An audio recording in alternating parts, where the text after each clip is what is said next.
Good morning everyone. I hope I am visible and audible both.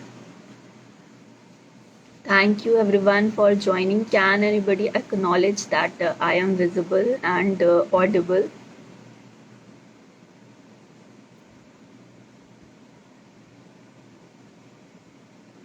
Okay. Thank you, Hanifa ji. Thank you for acknowledging. Yes, today's session is very amazing, and if you are the person who is struggling with your health issues, you are have challenges in your health, or if you are the person who is facing challenges related to your relationship, or you are facing challenge in your career or in your finances, or you are the person who is not able to handle your emotions, such as you have a challenges with handling your guilt, fear, anxiety, worry. Yeah, you are not able to forgive anyone, or you are not able to forgive yourself, then this is the session which will amaze you. And stay till the end, you will get a very bulb on moments. And believe me, it's very simple technique, and it's so profound that anyone can do it and anyone can implement in their life. So before beginning and telling ki what is that technique that we are going to discuss, I want to discuss ki कैसे ये start हुआ. First I want to tell कि doctor Masaru Emoto experiment, what he did, मतलब उन्होंने क्या किया था कि उन्होंने ना एक वाटर लिया था. कांच के जो ग्लासेस होते हैं उसमें बहुत सारे ग्लासेस लिए थे, उसमें वाटर को फिल किया था. एंड हर जो ग्लास था उसमें उन्होंने कुछ कुछ वर्ड्स लिखे हुए थे. In first glass he wrote you make me sick, ठीक है. In second glass he wrote ki evil, hate. Third glass he wrote hate. In fourth glass he wrote ki thank you. फिर एक glass में wisdom, then honest, angel, ऐसे ऐसे करके उन्होंने different different words अपने उस ग्लासेस में लिखे हुए थे. एंड उन्होंने क्या किया, रात में उन सारी ग्लासेस को फ्रीजर में फ्रीज करने के लिए रख दिया. And when they woke up, जब वो सुबह उठे और उन्होंने उस ग्लास को निकाला, एंड उसमें क्या हुआ था, बर्फ़ जम गई थी. एंड फिर उन्होंने क्या किया, उसको माइक्रोस्कोप से जब उनको विजिबल करके देखा, तो they get the amazing result. क्या था कि जिन भी ग्लास में वर्ड्स लिखे थे, जैसे कि सैड या यू मेक मी सिक या ईविल या फिर हेट, जिसमें भी निगेटिव वर्ड्स लिखे थे, ठीक है, उसका जो फॉर्मेशन था, आइस फॉर्मेशन था, वो बहुत ही वियर्ड था, अनअट्रैक्टिव था, एंड उसको देखे ना एक अच्छी फीलिंग्स नहीं आ रही थी, ठीक है.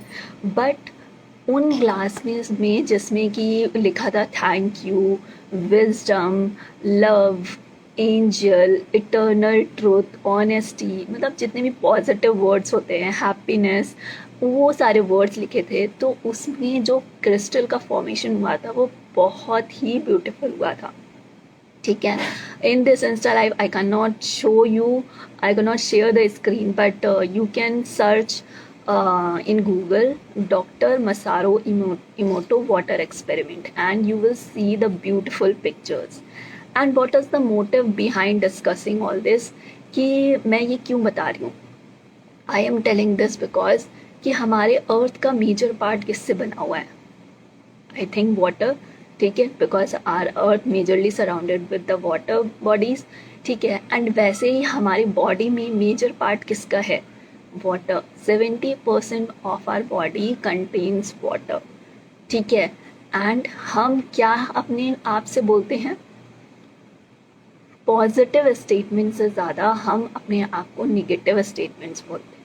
कैसे कि क्या मैं करता रहता हूँ, मतलब मैं सारी प्रॉब्लम की जड़ हूँ, मैं कोई भी काम अच्छे से नहीं करता हूँ, जहाँ हाथ डालता हूँ वो काम बिगड़ जाता है, ठीक है। लोग मेरे से अच्छे से बात नहीं करते हैं, या मुझे अकेलेपन से डर है। मतलब all these negative kinds of stuffs we told to ourselves. And क्या होगा जब हम निगेटिव स्टफ बोल देंगे, तो निगेटिव ही चीज़ें मैनिफेस्ट होंगी, ठीक है। तो बिफोर यू टेल, तभी कहते हैं कि when you do self talk be aware of your self talk, कि आप अपने आप से क्या बोल रहे हो, because what you told to yourself that will manifest in your life, ठीक है। तो सबसे पहले कि अपने आप से जब भी आप सेल्फ टॉक करते हो उसको इम्प्रूव करना है, ठीक है। क्योंकि when that self talk will improve you will see changes and miracles in your life. Second story I want to tell you, doctor Hew Len, ठीक है। जो भी मैं टेक्नोलॉजी बताने वाली हूँ, that is the technology is ho'oponopono healing technology, ठीक है। एंड इसको क्रिएट किया था डॉक्टर ह्यूलन ने, ठीक है। डॉक्टर ह्यूलन ने कैसे, उनको बोला जाता है the founder of ho'oponopono technique. And उन्होंने कैसे स्टार्ट किया था उन्होंने, there was a mental asylum, मतलब वहाँ पर एक मेंटल असाइलम था जहाँ पर लोग ना बहुत ही ज़्यादा मतलब मेंटली डिस्टर्ब थे, एक दूसरे को मारते थे, एक दूसरे को मतलब इतना ज़्यादा हार्म कर देते थे कि इवन बात डेथ पे आ जाती थी, इतने वायलेंट लोग वहाँ पर थे, ठीक है। एंड वहाँ पर जो भी डॉक्टर जाता था वो वहाँ से छोड़ देता था, कहता था no no I can't take care of them, मुझे तो अपनी जान प्यारी है, मैं इनका ट्रीटमेंट नहीं कर सकता हूँ, ठीक है। तो उस हॉस्पिटल में क्या हुआ था कि कोई भी डॉक्टर नहीं रह रहा था। एंड क्योंकि उस हॉस्पिटल को रन भी करना था और इतने सारे पेशेंट्स थे, मेंटल पेशेंट्स थे, तो फिर क्या हुआ कि एक बार डॉक्टर ह्यूलन के पास वो आया कि आप इन पेशेंट्स को गाइड करो, आप इन पेशेंट्स को ठीक करो, इनका ट्रीटमेंट करो, ठीक है। तो हुआ ये कि डॉक्टर ह्यूलन ने कहा ठीक है मैं आ जाऊँगा, मैं ट्रीट करूँगा, बट मेरी शर्त ये है कि मैं किसी भी पेशेंट से मिलूँगा नहीं। तो सबने कहा किसी पेशेंट से नहीं मिलेंगे तो फिर ठीक कैसे करेंगे। तो उन्होंने कहा कि यही मेरी शर्त है कि मैं किसी भी पेशेंट से नहीं मिलूँगा। तो उन्होंने कहा ओके, क्योंकि उनकी वो था, उनको एक डॉक्टर चाहिए था, तो दे एग्रीड कि ठीक है आप आ तो जाओ, कोई एटलीस्ट एक डॉक्टर होना चाहिए जो कि उसको हॉस्पिटल को देखे। तो उन्होंने कहा ठीक है। एंड डॉक्टर आए एंड वो कभी भी किसी पेशेंट से नहीं मिलते थे, ठीक है। एंड किसी भी उनको, but he knows the history of every patient, ठीक है। उन्होंने क्या किया था, दे अप्लाइड दिस टेक्निक ऑफ हो ओपनो, ठीक है। एंड उन्होंने इसे 6 मंथ तक अप्लाई किया था। And you don't believe after 6 month एक एक पेशेंट हील हो गया था एंड वो मेंटल असाइलम को बंद करना पड़ा था।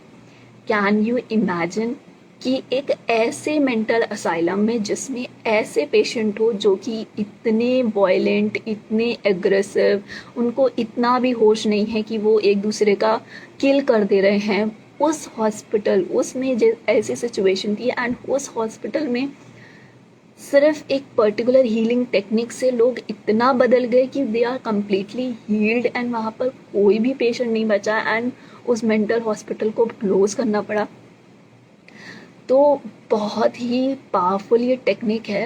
एंड एक्चुअली में डॉक्टर ह्यूलन ने किया क्या था, उन्होंने किया ये था कि उन्होंने बोला कि जितने भी यहाँ पर पेशेंट्स हैं मुझे सबका वो डिटेल्स चाहिए, उनका जो भी प्रिस्क्रिप्शन और ये सब है उनकी हिस्ट्री चाहिए, ठीक है। तो उनके पास सारे पेशेंट्स की फ़ाइल ला के रख दी गई थी, ठीक है। एंड वो सारी फाइल्स को खोलते थे, मतलब एक फ़ाइल को खोला तो हर किसी फाइल में पेशेंट की फ़ोटोज़ होती थी, उनका नाम होता था, उनका डिस्क्रिप्शन होता था। तो वो क्या करते थे, उस फ़ोटो को इमेजिन करते थे, उस फ़ोटो को देखते थे एंड उस फोटोज़ में हीलिंग टेक्निक करते थे, ठीक है। एंड उसके बिहाफ में वो बोलते थे कि एक्चुअली वो बोलते थे कि वो पर्सन नहीं है इस उसमें लायक कि वो इसको हीलिंग को कर सके, so on the behalf of that person I am doing healing for him. And इस तरह से उन्होंने हीलिंग हर एक एक पर्सन के लिए किया था एंड जिसकी वजह से सारे पेशेंट्स ठीक हो गए थे, ठीक है। तो बिफोर स्टार्टिंग कि वो कौन सी ये होपनोपनो हीलिंग टेक्निक क्या है, कैसे अप्लाई करते हैं एंड किस किस फील्ड में वर्क करता है, कैसे करता है, इसको बताने से पहले I want to tell you कि everything in this universe is made up of energy. ठीक है, चाहे वो मैं हूँ, चाहे वो आप हैं, या फिर कोई मतलब मेटेरियलिस्टिक थिंग है, हमारा लैपटॉप है, हमारा फ़ोन है, हमारी अलमीरा है, हमारा घर है, चाहे कुछ भी हो। ठीक है, everything in this universe is made up of energy. तब आप बोलेंगे कि अगर ऐसा है तो हम तो सब सेम हैं, तो हम फिर कैसे डिफरेंट हुए एक दूसरे से? हम सेम तो हैं, ठीक है, बट हमें एक दूसरे से डिफरेंट क्या बनाता है? डिफरेंट बनाता है कि that we vibrate in different frequency. Thank you Hanifa ji for this beautiful complement.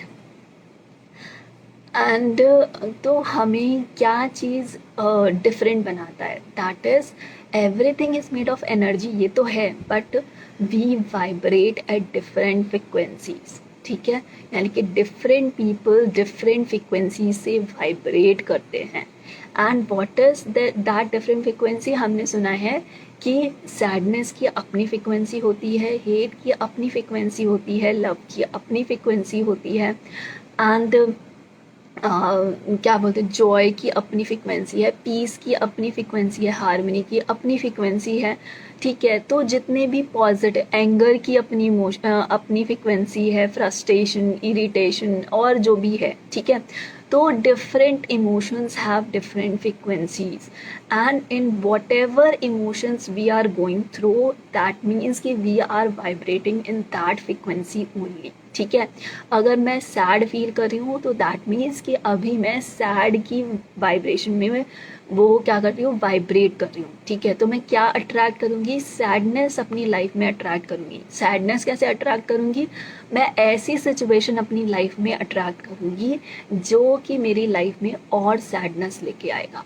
ठीक है, अगर मैं हैप्पी फील कर रही हूँ, ठीक है, बहुत हैप्पी फील हूँ, बहुत खुश हूँ, एक हाईएस्ट जोन हूँ, ग्रैटिट्यूड की फीलिंग में हूँ, तो मैं क्या करूँगी?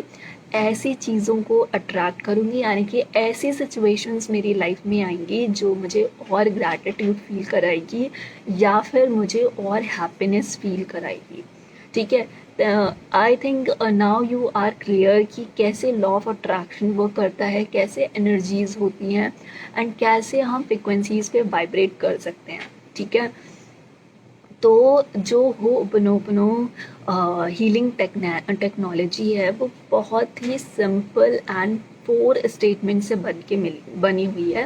एंड वाई और I told all these things because वो भी बहुत ही सिंपल स्टेटमेंट है लेकिन बहुत प्रोफाउंड स्टेटमेंट्स है। पहला स्टेटमेंट है आई एम सॉरी। ठीक है, दूसरा स्टेटमेंट है please forgive me. Third statement है thank you, and fourth statement है आई लव यू। ठीक है, एंड इन्हीं 4 स्टेटमेंट्स को क्यों चुना गया? बिकॉज ये एक्सपेरिमेंटेड है कि जो भी ये 4 वर्ड्स हैं, sorry, forgiveness, thank you and love, ये इन वर्ड्स की जो फ्रिक्वेंसी है वो बहुत ज़्यादा हाईएस्ट है। ठीक है, एंड जब हम इन वर्ड्स को रिपीटेडली अपने प्रोनाउंस करते रहते हैं, लाउडली इसको बोलते रहते हैं, तो क्या होता है कि हमारे सराउंडिंग में जो भी नेगेटिव एनर्जी होती है वो सारी क्लियर हो जाती है। ठीक है, तो हमको सिंपली बोलना है बिकॉज हमें पता है ना कि वर्ड्स हैव पावर। अभी हमने जो डिस्कस किया था डॉक्टर मसारो इमोटो का जो एक्सपेरिमेंट था उसमें भी हमने यही देखा कि वर्ड्स हैव ग्रेटर फ्रिक्वेंसी। ठीक है, तो सिमिलरली इन चारों स्टेटमेंट में जो भी वर्ड्स यूज़ हुए हैं उनकी फ्रिक्वेंसी बहुत ज़्यादा हाईएस्ट है। तो सिंपली हमें क्या करना है? सिंपली ये चैंट करना है आई am sorry, please forgive me, thank you and I love you. ठीक है, एक बार फिर से रिपीट करते हैं आई am sorry, please forgive me, thank you and I love you. ठीक है, एंड इस जो टेक्निक है, जो होपनोपनो की टेक्निक है, उसमें मेजर पावर रोल क्या प्ले करता है? That is repetition. ठीक है, यानी कि आपको इसको रिपीट करना होता है। ठीक है, रिपीट कैसे? रिपीट के लिए भी कुछ नंबर्स हैं, कुछ डिवाइन नंबर्स होते हैं, ठीक है, जिनका अपना इम्पोर्टेंस है इस यूनिवर्स में। दैट इज़ 11 टाइम्स, या फिर 21 टाइम्स, या फिर 51 टाइम्स, या फिर 108 टाइम्स। ठीक है, एंड इस अगर आप चाहते हैं कि इसका जो रिजल्ट है बहुत फास्ट आए, तो I will recommend you to repeat it daily, twicely, and repeat it 108 times. यानी कि आपको डेली करना है। जैसे कि आप प्रेयर्स करते हो ना, प्रेयर करते हो, कोई मंत्रा चैंट करते हो, तो इसको अपने as use it as a mantra. ठीक है, आपको सुबह और शाम डेली इसको चैंट करना है। फिर इट डिपेंड्स ऑन यू, आप 11 टाइम्स करते हो या फिर 21 टाइम्स करते हो, एंड फिर 51 या 108 टाइम्स। ठीक है, अगर फास्ट रिजल्ट चाहिए तो 108 times I will recommend you to do it. Otherwise it's okay if you start with 11 times. ठीक है, एंड ऐसा करते क्यों है? बिकॉज जब हम इसको बार बार चैंट करते हैं, बार बार चैंट करते हैं, तो ये क्या करता है इन वर्ड्स, बिकॉज अगर हम इसके न्यू हैं, न्यू टू दिस टेक्नोलॉजी या new to this healing technology, अगर हम न्यू हैं तो सबसे पहले हमें अपने ब्रेन की वायरिंग करनी होती है। ठीक है, जब हम बार बार इसको बोलेंगे, बार बार रेपिटेशन करेंगे, तो हमारा सबकॉन्शियस माइंड भी ये इन्फॉर्मेशन चली जाएगी। And what the only way to teach your subconscious mind is the repetition. ठीक है, तो जब हम इसको बार बार बोलते हैं तो हमारे दिमाग में वो रिपीट होगी, हमारे सबकॉन्शियस माइंड में चली जाएगी। एंड बिलीव मी, ये हमारे सबकॉन्शियस माइंड में जो भी बैठे पैटर्न्स है उसको हील करने में हेल्प करता है। ठीक है, if you want to eliminate any memory, just chant कि it will help you in that eliminating that memory. तो जब आप इसको चैंट करोगे, चैंट करोगे, चैंट करोगे, एंड यू फील कि वो मेमोरी बहुत ही फेड हो गई है या फिर उसका कोई एग्जिस्टेंस या वैल्यू नहीं बचा आपकी लाइफ में, तो यानी कि ये हेल्प करता है सबकॉन्शियस माइंड लेवल पे हीलिंग करने के लिए। बट वन थिंग, इसको आपको रिलीजियसली करना होगा एंड बिलीव करना होगा कि इट वर्क्स। ठीक है, तो अगर हम इस चीज़ को रिपीटेडली करते हैं तो ये हमारे उसमें वर्क करता है। एंड नेक्स्ट थिंग आप सोच रहे होगे कि इसको करना कैसे है और किस किस के लिए कर सकते हैं।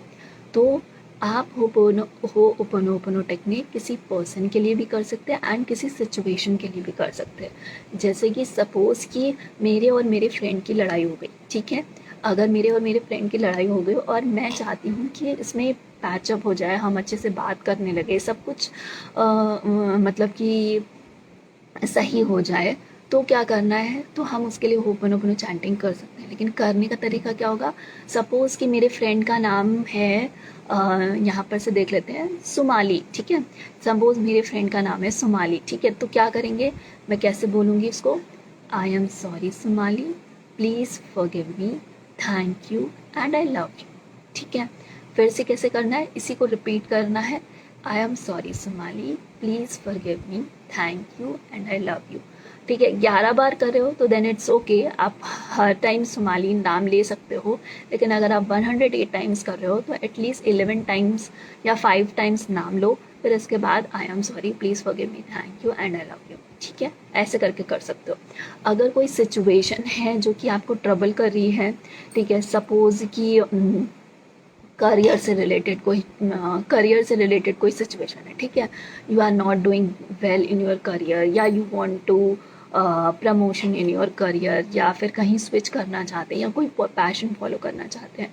ठीक है, तो आप सिंपली ऐसे कर सकते हो, I am sorry my career, please forgive me, thank you and I love you. या हेल्थ के लिए करना है। ठीक है, तो सपोज़ मेरे स्टमक में कोई प्रॉब्लम है। ठीक है, तो हम कैसे कर सकते हैं? आई am sorry my stomach, please forgive me, thank you and I love you. ठीक है, तो ऐसे करके हम इसको हर फील्ड में यूज़ कर सकते हैं। फिज़िकल यानी कि हेल्थ के लिए यूज़ कर सकते हैं। हेल्थ के लिए आपके जिस भी पार्ट में प्रॉब्लम है, स्टमक है, इंटेस्टाइन है, आइज़ है, नेक है, कहीं भी पेन है, आप सिंपल अपना राइट हैंड उस पार्ट में रखो। जैसे कि अगर मेरे क्या बोलते हैं, हाथ में दर्द है। ठीक है, तो मैंने इसके अपना हाथ में ऐसे रखा एंड सिंपली चैंट कर क्या करना है? आई am sorry my hand, please forgive me, thank you and I love you. ठीक है, ऐसे इसको रिपीट करना है बार बार। ठीक है, रिलेशनशिप के लिए करना है। सपोज मैंने बताया फ्रेंड के साथ अगर लड़ाई हो गई है, या फिर हस्बैंड के साथ हो गई है, इन लॉज के साथ नहीं हो रहा, या किसी कलीग के साथ है कि अगर लग रहा है कि नहीं हम नहीं सही ट्रैक पे जा रहे हैं, या जो भी है, ठीक है, तो हम उनके लिए ऐसे रिपीट कर सकते हैं। ठीक है, एंड करियर के लिए मैंने बताया कि अगर आपको you want to attract any particular job, ठीक है, तो या फिर you want to attract any particular company, ठीक है, तो आप उसके लिए भी कर सकते हैं। ठीक है, अगेन ऐसा नहीं है कि सारा कुछ उसके भरोसे छोड़ दिया है, आप अपना फुल 100% देंगे, एंड फिर भी अगर किसी वजह से नहीं हो पा रहा है तो आप होपनोपनो को भी प्रैक्टिस करेंगे। ठीक है, सिर्फ ये नहीं करना है कि होपनोपनो प्रैक्टिस कर रहे हैं एंड पढ़ाई लिखाई, मतलब एग्जाम्पल दे रहे हैं कि हम क्या है कि मेरा 90% मार्क्स आ जाए, लेकिन हमने होपनोपनो तो डेली चैंट कर रहे हैं बट पढ़ाई नहीं कर रहे हैं। ये नहीं है, आप पढ़ाई कर रहे हो, आप अपना 100% दे रहे हो, लेकिन रिजल्ट नहीं मिल रहा है तो आप इसके लिए कर सकते हो। ठीक है, you will see the amazing result. ठीक है, ऐसे ही फाइनेंशियल के लिए भी कर सकते हो। आपको लगता है किसी तरह से कि आपका मनी ब्लॉकेजेस है, ठीक है, कोई भी मनी ब्लॉकेज की वजह से you are not able to attract the finances, तो आप उसके लिए भी कर सकते हो। I am sorry money energy, please forgive me, thank you and I love you. ऐसे करके हम प्रैक्टिस कर सकते हैं। ठीक है, एंड कौन सी चीज़ें प्रिकॉशन में रखनी है, क्या चीज़ का हमें ध्यान रखना है। पहली बात, जब भी हम इसको चैंट करेंगे तो ऐसे नहीं करेंगे आई am sorry please forgive me thank you I love you, I am sorry please forgive me thank you I love you, ऐसे नहीं करना है। ठीक है, इसको एक एक स्टेटमेंट को धीरे धीरे से करना है। आई am sorry, please forgive me, thank you and I love you. ठीक है, ऐसे करना है। एंड दूसरी चीज़, इसको फील करना है। ठीक है, सपोज़ कि मैं हनीफा जी से बोल रही हूँ, हनीफा जी के लिए कर रही हूँ कि मेरा और हनीफा जी का बहुत अच्छा स्ट्रॉन्ग रिलेशनशिप हो जाए। ठीक है, तो मैं क्या करूँगी, और सपोज़ कुछ हो गया हमारे बीच, हमारी कुछ आर्गूमेंट हो गया, ऐसा कुछ हो गया, तो मैंने क्या बोला, I am sorry Hanifa ji, please forgive me, thank you and I love you. And उस फीलिंग को फील करना है। ठीक है, कि yes I am sorry whatever I have done. ठीक है, क्योंकि हमें पता होता है कि हम गलत हैं या सामने वाला गलत है, हमें पता होता है। एंड एक्चुअली किसी भी फाइट में गलती दोनों की होती है। ठीक है, तो हमें वो फील करना है, विद फीलिंग बोलना है कि हम फील कर रहे हैं उस फीलिंग को कि आई एम सॉरी। ठीक है, please forgive me, please Hanifa ji मुझे माफ़ कर दो, थैंक यू मुझे माफ़ करने के लिए, आई लव यू, एंड मैं आपसे बहुत प्यार करती हूँ। ठीक है, ऐसे प्रैक्टिस करना है। And yes, then you will see the amazing result. I know many of you know all this basic ho'oponopono, जिसको हम बेसिक होपोनोपोनो कहते हैं, बट जो डॉक्टर यूलन ने किया था अपने पेशेंट्स के साथ, that is not basic ho'oponopono, that is advance ho'oponopono. And if you want to know more about advance ho'oponopono, thank you sweetheart, thank you so much Hanifa ji. And if you want to know more about advanced Ho'oponopono, you can contact me or you can join our community. I will share the link in the bio. ठीक है, तो आप हमारी community join कर सकते हैं, and वहाँ पर हम सिखाएंगे कि कैसे एडवांस होपोनोपोनो करते हैं। एंड वहाँ पर हम सिखाते हैं कैसे एडवांस होपोनोपोनो करते हैं, because that is more deep and it took me time कि उसमें थोड़ा ज़्यादा टाइम लगता है to explain each and everything, because वहाँ पर हम कॉन्वर्सेशनल कम्युनिकेशन करते हैं विद दैट पर्सन और with that situation. But believe me, if you do it religiously for any person, for any situation, it will give you amazing results. ठीक है, and yes, in the coming sessions I will share my result also कि what मैंने ho'oponopono को कैसे अपनी life में implement किया है। एंड बिलीव मी कि मैं इसको 2 ईयर्स से प्रैक्टिस कर रही हूँ, एंड मैंने बहुत सारी चीज़ें अट्रैक्ट की अपनी लाइफ में, चाहे वो मेरी मैरिज से रिलेटेड हो, चाहे वो मेरी करियर से रिलेटेड हो, एंड चाहे वो मतलब फाइनेंसेस से हो, चाहे रिलेशनशिप से हो। एंड इवन तो मैं रिलेशनशिप में बहुत ही इस्तेमाल करती हूँ। वेन एवर आई सी कि हाँ किसी person, even with my husband, अगर ऐसा लगता है कि हाँ कुछ हो रहा है, ठीक है, हमारा सेम थॉट प्रोसेस नहीं बैठ रहा है, या फिर हमारा कुछ मिस आर्गूमेंट हो रहा है, या फिर डिफरेंट बिलीव ऑफ आर्गूमेंट्स है, तो I just do it. And you don't believe, सब चीज़ें सेटल हो जाती हैं, फिर हमारे थॉट प्रोसेस मिलने लगते हैं, एंड हम सेम चीज़ों पे एग्री करने लगते हैं, तो बहुत ही अच्छा ब्यूटीफुल है। एंड इवन क्या बोलते हैं कि करियर्स में हम इम्प्लीमेंट कर सकते हैं। एंड वन थिंग कि जब भी मैं ट्रैफिक मतलब ऐसा कुछ जा रही होती हूँ, ठीक है, जब मुझे ट्रेन या फ्लाइट या ऐसा कुछ पकड़नी होती है, एंड आई थिंक कि हाँ यहाँ पर ट्रैफिक मिल सकता है, तो मैं previously start doing ho'oponopono, and you don't believe कि पूरे रास्ते मुझे ट्रैफिक नहीं मिलता। तो बहुत सारी चीज़ें हैं, बहुत सारी जगह हैं जहाँ पर हम इम्प्लीमेंट कर सकते हैं। एंड येस, हेल्थ के बारे में तो क्या ही कहना, ठीक है, कभी कभी ऐसा होता है कि आपका सर बहुत दर्द हो रहा है, या फिर आपका स्टमक पेन हो रहा है, या आपका बैक पेन हो रहा है, तो मैं जस्ट डू होपनोपोनो और मुझे उसमें रिलीज मिलता है, बिकॉज इसके पीछे भी पूरी होल साइंस है।